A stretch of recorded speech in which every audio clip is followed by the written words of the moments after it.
सोनाली, विशाखा, सुप्रियापाल, पंकज, ऋतिक, आज आप स्टार्ट करें प्रिंस। सब ठीक है? आज से हम अपना नया चैप्टर शुरू कर रहे हैं क्योंकि कल की क्लास में हमारा एनिमल टिश्यू यानी कि जो जंतु ऊतक होता है वो हमारा खत्म हो चुका है। आज हम नया चैप्टर शुरुआत करने जा रहे हैं जिसका नाम है स्केलेटल सिस्टम, कंकाल तंत्र। स्केलेटल सिस्टम को पढ़ने में 3 क्लास लगेगी मुश्किल से मुश्किल, ठीक है? चलो, हाँ मैं अच्छी हूं बच्चा, आप कैसे हो? चलिए स्टार्ट करें अपनी आज की क्लास। हाँ जी, करें शुरुआत। आइए फिर देखिए कैसा चैप्टर है। इस चैप्टर में क्या पढ़ना है? स्केलेटल सिस्टम, कंकाल तंत्र, ऐसा सिस्टम जो हमारी बॉडी का कंकाल बना रहा है। कंकाल का मतलब होता है ढांचा। बच्चों देखो, ये अपना बॉडी है, ये मेरा शरीर है। इस शरीर के ऊपर ये मेरी स्किन है, ये मेरी त्वचा है। कल हमने पढ़ा था स्किन में 3 लेयर होती है। उन तीनों लेयर के नीचे मांस होता है और मांस हटता है तो नीचे क्या होती है? हड्डियां होती हैं। तो जैसे ही हम बात करते हैं क्या होता है स्केलेटल सिस्टम, तो हमारे शरीर का जो ढांचा है, ये जो हमारी बॉडी का फ्रेमवर्क है, ये कैसे बना है, कैसे अरेंज हुआ है, इसके बारे में पढ़ना स्केलेटल सिस्टम कहलाता है। जैसे ही मैं आपसे पूछूं पहला पॉइंट कि बच्चा ढांचा क्या होता है, तो आप जानते हैं हम सब लोग अंदर से ऐसे दिखते हैं। ये है हमारा स्केलेटल सिस्टम। ये बाहरी बनावट है अपनी, है ना? बाहर की स्किन है, स्किन का कलर थोड़ा बहुत किसी का वेरी कर जाता है, लेकिन जब अंदर से इंसान को देखते हैं तो सारे के सारे इंसान ऐसे दिखते हैं, चाहे वो लड़का हो चाहे वो लड़की हो, सब ऐसे दिखते हैं अंदर से। आगे बस समझ में, इसी को कहते हैं बच्चा हमारा फ्रेमवर्क, हमारा ढांचा। अब ये ढांचा किसने बनाया है? आप जानते हैं कि हमारे हाथ के अंदर ये वाली हड्डी टूट जाए तो जरा हाथ ऐसे हो जाता है, ढांचा बिगड़ जाता है। इसका मतलब है हमारे शरीर का जो ये जो ढांचा है, ये ढांचा किसने बना रखा है? हमारी हड्डियों ने बना रखा है, हमारी बोन से बना रखा है, अस्थियों ने बना रखा है।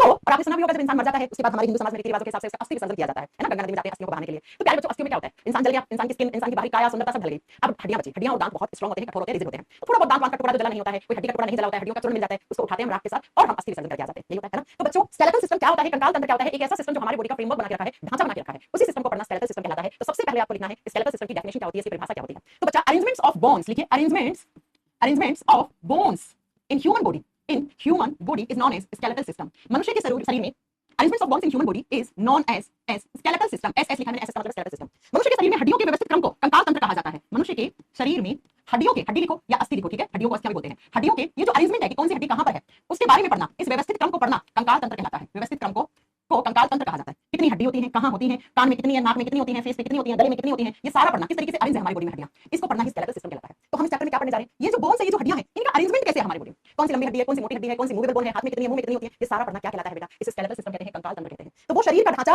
जो ढांचा हड्डियों से बना हुआ है और ये हड्डियां कैसे कैसे अरेंज है हमारी बॉडी में, बस उसी के बारे में पढ़ना क्या कहलाता है? स्केलेटल सिस्टम कहलाता है। यानी कि हम इस चैप्टर में हड्डियों के बारे में, जॉइंट्स के बारे में, हड्डियां किससे जुड़ी हुई होती है, जॉइंट, जैसे कोने में एक हड्डी है, एक है, तो ये किससे जुड़ी हुई है, कोने में हमारी जॉइंट है, उससे जुड़ी हुई है, ठीक है? आगे बात समझ में। चलिए, कौन है बच्चा? श्रीनाथ, मैं बीमार हो गया है, बीमार हो गया, दोस्तों मैं क्यों बीमार हूं? कितने अच्छे से हंस के पढ़ा रही हूं, कितनी बढ़िया पढ़ा रही हूं, बीमार हो गया। कुछ बच्चे कहां से आ जाते हैं क्लास के अंदर, है ना? चलो आइए, अब बात आती है कि मैम स्केलेटल सिस्टम के फंक्शन क्या है, क्या क्या काम करता है। देखिए, फंक्शन ऑफ स्केलेटल सिस्टम, कंकाल तंत्र क्या क्या काम करता है, क्या काम है? पहली बात तो कंकाल किससे बना हुआ है? हड्डियों से बना हुआ है, हड्डियों से बना हुआ है। हड्डियों के क्या क्या काम है? पहला काम तो हड्डियों ने हमारे शरीर को ढांचा दे रखा है ना? हड्डियों को ढांचा दे रखा है यानी कि फ्रेमवर्क बना रखा है। तो पहला काम लिखो, it provides framework to human body. It provides framework to human body. हड्डियां हमारे शरीर को एक ढांचा प्रदान करती हैं बच्चों। तो स्केलेटल सिस्टम का पहला काम क्या हो गया? पहला काम हो गया हमारे शरीर का ढांचा देना, ढांचा बना के रखना। तो लिखिए, यह हमारे शरीर को या हमारे शरीर का ढांचा बनाए रखती है। फ्रेमवर्क का मतलब है ढांचा, हमारे शरीर का ढांचा बनाए रखती है। बच्चों आपसे कोई पूछे हड्डियों का काम क्या है, एक काम तो आपको पता लग गया कि अगर किसी की हड्डी टूट जाती है तो उसकी बॉडी का ढांचा बिगड़ जाता है। तो ये हड्डियां क्या काम करती हैं? हमारी बॉडी का ढांचा यानी फ्रेमवर्क बना के रखती है, पहला काम, ठीक है? दूसरा काम क्या है हड्डियों का? अगर कोई आपसे पूछे हड्डियां और क्या काम करती हैं, सुनिए, हड्डियों का दूसरा काम होता है, आप जानते हैं कि हमारी हड्डियां जो होती हैं वो अंदर से खोखली होती हैं। हाँ, हड्डियां अंदर से खोखली होती हैं और इसी खोखले वाले हिस्से को हम कहते हैं बोन मैरो, अस्थि मज्जा। हड्डियां लंबी लंबी होती हैं और अंदर से खोखली पड़ी होती हैं और इसी खोखले हिस्से में खून बनता है, बोन मैरो में खून बनता है। तो हड्डियों का दूसरा काम क्या हो गया? खून को बनाना। तो नेक्स्ट लिख लो, इस स्केलेटल सिस्टम का दूसरा काम क्या है? ब्लड फॉर्मेशन करवाना, रक्त बनाना, खून बनाना, ब्लड फॉर्मेशन का काम करता है। तो देखिए, ये रक्त को बनाने में सहायक होती है, रक्त को बनाने में सहायक है, बनाने में सहायक है। इनके अंदर ब्लड फॉर्मेशन होता है, खून बनता है। अब खून कहां बनता है? तो आप ब्रैकेट में लिख देना बोन मैरो। बोन मैरो क्या होता है? हड्डियों के बीच में खोखला हिस्सा पड़ा होता है, उसे हम बोन मैरो कहते हैं, हिंदी में हम इसको अस्थि मज्जा कहते हैं। तो हड्डियां अंदर से खोखली और खोखले हिस्से में खून बनता है। हां जी। तीसरा काम क्या करती है हड्डियां? तीसरा काम क्या करती है वो सुनो बच्चों।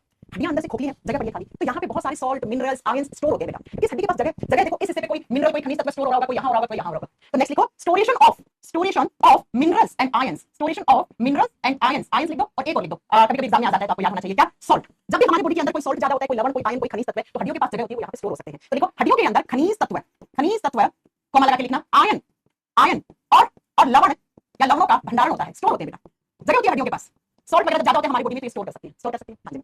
नेक्स्ट अगला पॉइंट क्या होता है? मैंने आपको कल की क्लास में पढ़ाया था कि हमारी बॉडी में जब फैट ज्यादा होता है तो वो फैट कौन से टिश्यू में स्टोर होता है? वो फैट एडिपोज टिश्यू में स्टोर होता है। ये एडिपोज टिश्यू हमारी हड्डियों में, बोन मैरो में, हमारे लीवर में, हमारी स्किन की सबसे नीचे वाली लेयर के नीचे होते हैं। तो हड्डियों के अंदर यहाँ पर एडिपोज टिश्यू भी होते हैं। एडिपोज टिश्यू की लेयर है और एडिपोज टिश्यू का काम क्या होता है? फैट को स्टोर करना। इसका मतलब हड्डी का एक काम क्या हो गया? स्टोरेशन ऑफ फैट, हिंदी में लिखना वसा का भंडारण करना। अब वसा कहां भंडारित होती है? वसा का स्टोर कहां होता है? कौन से टिश्यूज में? एडिपोज टिश्यू में। तो आप ब्रैकेट में लिख देना बेटा क्या? एडिपोज टिश्यू में हमेशा फैट स्टोर होता है। एडिपोज टिश्यू वो टिश्यू होते हैं, वो तत्व होते हैं बच्चों जो फैट को स्टोर करते हैं और ये फैट यहाँ पे एडिपोज टिश्यू हड्डियों के अंदर हो सकता है। तो आज शायद आपने बात समझ ली, हड्डियां अंदर से खोखली होती है, इसलिए होती है खोखली, वो बहुत सारी चीजों को स्टोर कर लेती हैं। जैसे हाथ की हड्डी लंबी है, इसके अंदर खाली जगह पड़ी होगी, तो वहां पे कोई फैट हो गया, कोई मिनरल हो गया, कोई आयन हो गया, कोई सॉल्ट हो गया, ये सब स्टोर हो सकते हैं। तो ये हमारे स्केलेटल सिस्टम में हड्डियों का काम होता है। हड्डियों ने एक काम तो खून बनाया बेटा, खून बनता है हड्डियों के अंदर, बोन मैरो में। हमारी बॉडी को फ्रेमवर्क ढांचा देके बैठी है हड्डियां, है ना? ढांचा देने का काम करती हैं, आयंस मिनरल्स को स्टोर कर लेती हैं, फैट को स्टोर कर लेती हैं। तो ये सारे काम किसके हो गए? स्केलेटल सिस्टम के काम हो गए, बोन्स के काम हो गए, ठीक है? चल अब नेक्स्ट पॉइंट सुनो। मैंने कहा स्केलेटल सिस्टम किसका बना हुआ है? आपने कहा स्केलेटल सिस्टम हमारी बोन्स का बना हुआ है, हड्डियों का। मसल्स मत करना बेटा, मस्कुलर सिस्टम होता है जिसमें मांसपेशियां होती हैं, और वो मैंने कल की क्लास में पढ़ाया था। स्केलेटल सिस्टम में मसल्स नहीं आती हैं, मांसपेशियां नहीं आती हैं। मांसपेशियां जो होती हैं वो तो बेटा मस्कुलर सिस्टम बनाती हैं, ठीक है? चल, मैं प्लांट में हड्डी होती है, कभी देखिए आपने पेट के अंदर हड्डी?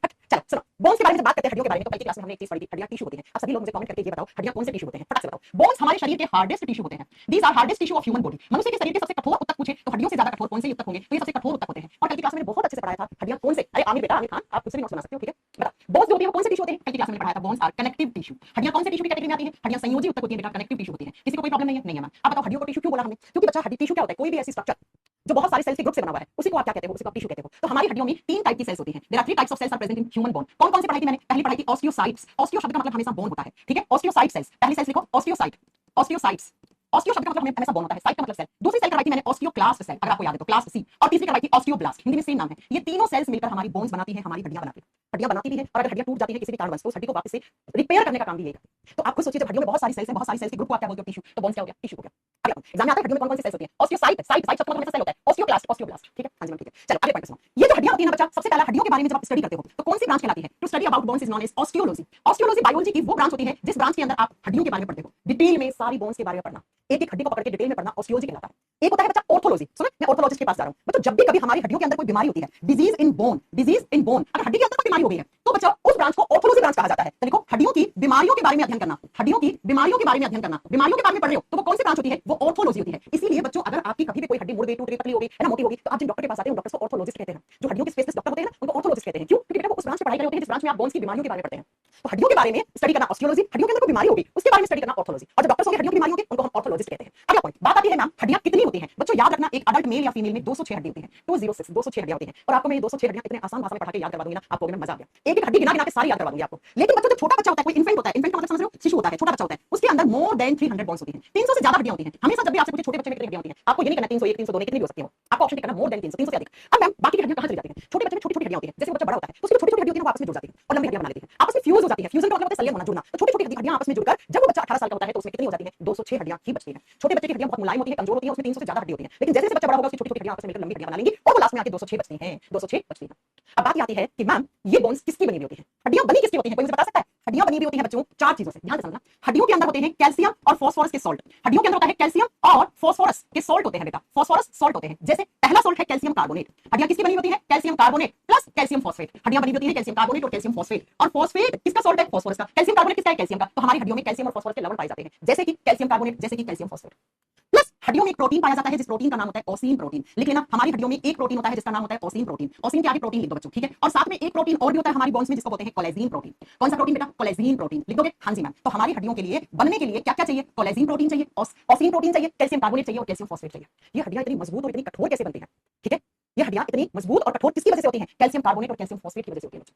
आगे बात समझ में, जी हाँ मैम। तो हड्डियां इन चीजों की बनी होती हैं बच्चों, ये इन चीजों की बनी होती है हड्डियां। आगे बात समझ में, जी हाँ। इसीलिए आपको मैंने कल केमिस्ट्री क्लास में क्या पढ़ाया था, पीओपी पढ़ाया था, प्लास्टर ऑफ पेरिस। और मैंने कहा था किसी इंसान की जब चोट लगती है तो उसको प्लास्टर कर देता है डॉक्टर। क्यों करता है प्लास्टर, क्योंकि प्लास्टर ऑफ पेरिस में कैल्शियम होता है ना, कैल्शियम होता है। और यही कैल्शियम हमारी हड्डियों, जो टूटी हुई हड्डियां होती हैं उनको जोड़ने का काम कर देता है। जब कभी किसी इंसान की हड्डी बड़ी टूटती है तो डॉक्टर बोलता है आप अगर नॉन वेजिटेरियन हो, नॉन वेज खा सकते हो तो नॉन वेज ज्यादा खाओ, क्योंकि हड्डियों के अंदर क्या बच्चा प्रोटीन ज्यादा चाहिए होता है, नॉन वेज में प्रोटीन भरपूर होता है। तो जितना ज्यादा प्रोटीन खाओगे उतना जल्दी आपकी हड्डियां वापस रिकवर हो जाती है, ठीक है। आगे बात समझ में है ना, आगे बात समझ में, जी हाँ मैम। तो हड्डियां कितनी होती है, 206। छोटे बच्चे में मोर देन 300 होती है। कैल्शियम कार्बोनेट और कैल्शियम फॉस्फेट की बनी होती है, ओसीन प्रोटीन होता है इनके अंदर और साथ में कोलेजिन प्रोटीन होता है। ये हड्डियों को चाहिए बनने के लिए। अब अगली बात आती है मैम, ये 206 हड्डियां कैसे होती हैं, ये 206 हड्डियां हमारी बॉडी में होती कैसे हैं। तो 206 हड्डियों को हम 2 कैटेगरी में डिवाइड करते हैं। ये थोड़ा टाइम लिखने में मौका भी दे, बेटा लिखने के लिए आप क्लास वापस से देख सकते हैं, ठीक है, या फिर नोट्स बना सकते हैं, नोट्स दिए हुए उससे बना सकते हैं। इन 206 हड्डियों को 2 कैटेगरी में डिवाइड करते हैं। तो ध्यान से समझना, बस यहां से आपका मेन क्वेश्चन बने। पहला जो हमारा स्केलेटल सिस्टम होता है उसको बोलते हैं axial skeletal system. Axial skeletal system Hindi में कहते हैं अक्षीय कंकाल तंत्र। हिंदी में क्या कहते हैं, अक्षीय कंकाल तंत्र, एक्सियल स्केलेटल सिस्टम। और जो दूसरा होता है उसको बोलते हैं अपेंडिकुलर स्केलेटल सिस्टम, ठीक है। दूसरा जो होता है वो कौन सा होता है, उसको बोलते हैं appendicular skeletal system. Appendicular skeletal system, ठीक है, मैंने ऐसे लिखा है, आप समझ जाना। हिंदी में कहा जाता है उपांगीय कंकाल तंत्र, उपांगीय कंकाल तंत्र, उपांगीय कंकाल तंत्र। दो हमारा जो कंप्लीट स्केलेटल सिस्टम जो कितनी बोन से बना हुआ होता है वो बना हुआ होता है 206 हड्डियों से। हमारा कंकाल तंत्र कितनी हड्डी, 206 से। इन 206 हड्डियों को 2 भागों में डिवाइड करते हैं। पहला होता है उसको बोलते हैं एक्सियल स्केलेटल सिस्टम, दूसरा होता है उसको अपेंडिकुलर स्केलेटल सिस्टम बोलते हैं। एक्सियल स्केलेटल सिस्टम क्या होता है, पहले ये सुनो। वो स्केलेटल सिस्टम, वो हड्डियों से बना हुआ स्केलेटल सिस्टम जो हमारी बॉडी का मेन एक्सेस बना रहा है, धड़ बना रहा है। बच्चों ये मेरे शरीर का धड़ है, अब देखना इस धड़ का क्या हिस्सा है, ये खोपड़ी में धड़ का हिस्सा है, फेस है, गला है, और ये चेस्ट वाला भाग पीछे रीढ़ की हड्डी, ये मेरे बॉडी का एक्सेस है, ये धड़ है। तो ऐसी हड्डियां जो हमारे शरीर का मेन एक्सेस बनाती हैं, धड़ बनाती हैं, उन हड्डियों को एक साथ मिलाकर एक्सियल स्केलेटल सिस्टम कहते हैं, अक्षीय कंकाल तंत्र कहते हैं।